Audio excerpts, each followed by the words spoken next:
ఇప్పుడు మనం జూస్తున్న ఫ్లాటొచ్చేసి Alkapuri township road number 29 మణికొండలో అయితే ఉంటుంది. సో, ఇదొచ్చేసి వెస్ట్ ఫేసింగ్ అనమాట.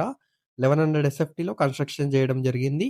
మున్సిపాలిటీ పర్మిషన్స్‌తో కన్‌స్ట్రక్షన్ అయితే చేయడం జరిగింది. 2 బీహెచ్‌కే అనమాట. West facing. చిన్న ఫ్యామిలీకైతే సెట్ అవుతుంది. 1100 ఎస్ఎఫ్‌టీ. సో, ఇదొచ్చేసి master bedroom with attached bathroom అనమాట. సో, మున్సిపాలిటీ పర్మిషన్స్‌తో అన్ని పర్మిషన్స్‌తో అయితే కన్‌స్ట్రక్షన్ జేయడం జరిగింది.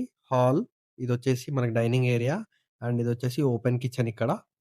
చిన్న చిన్న వర్క్స్ అయితే పెండింగ్ ఉన్నాయండి. సో, మనకి ఫిబ్రవరి తర్వాత ఇచ్చేస్తాం. ఇదొచ్చేసి యుటిలిటీ ఏరియా అండి మనకి ఇక్కడ బయట వాష్ ఏరియా. స్క్రీన్ మీద నంబర్ కనిపిస్తుంది గదా! దానికి వాట్సాప్ జేయండి. ఇదొచ్చేసి సిట్ ఔట్ ఏరియా అండి. ఇక్కడైతే మనకి స్లైడింగ్ డోర్స్ ఒస్తాయి గ్లాస్‌వి అండ్ సో, చూస్తున్నారు గదా! ఇదొచ్చేసి children bedroom with attached bathroom అనమాట. దీంట్లో మనకి సీసీ కెమెరాస్, లిఫ్ట్, సోలార్ ఫెన్సింగ్‌తో పాటు మనకి మహీంద్రా జనరేటర్ అయితే వస్తుంది. యూట్యూబ్‌లో అయితే ఫుల్ వీడియో పెట్టాను. సో, దాంట్లో ప్రైస్ డీటెయిల్స్ గూడా మెన్షన్ చేశాను. సో, బయోలో మెన్షన్ చేస్తున్నాను లింక్‌ని. సో, అక్కడెళ్లి చూసేయండి. Thanks for watching.